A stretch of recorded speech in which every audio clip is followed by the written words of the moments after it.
What is going on, people? Paul with the resale grind here, and I just had a couple a couple thoughts, comments, tips, whatever you want to call it.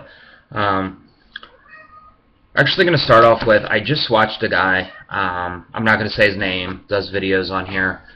New guy, and this isn't a video to bash anybody. This is a video to help, so keep that in mind.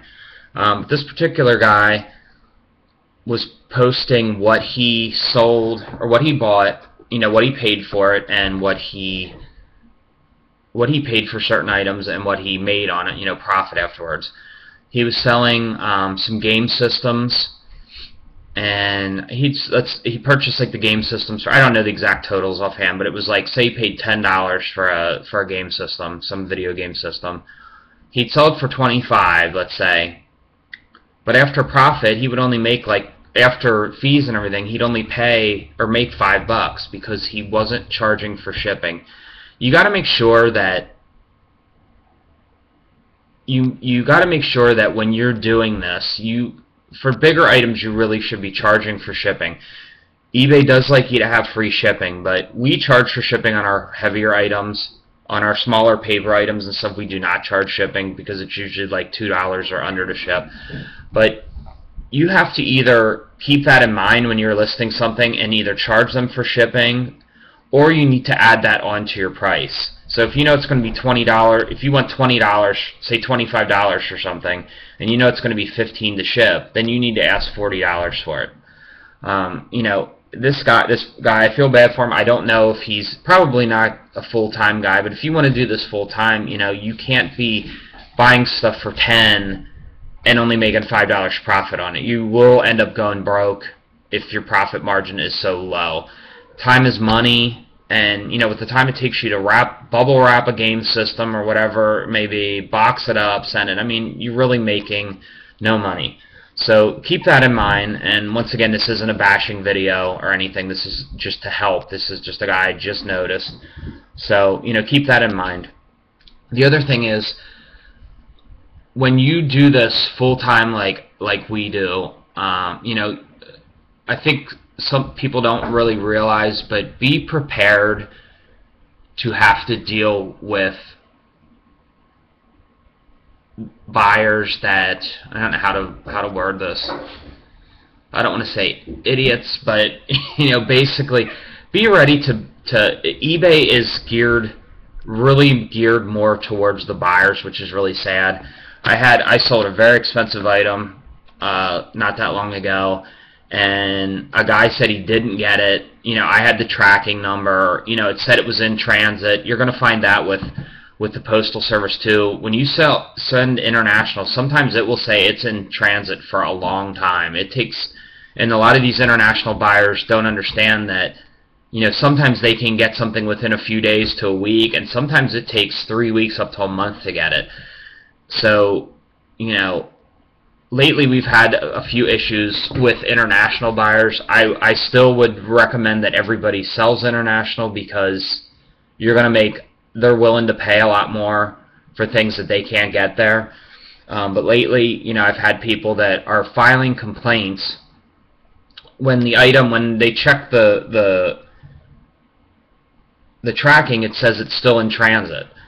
Now, why, when they complain to eBay, PayPal immediately takes the money out of your account, I have no idea.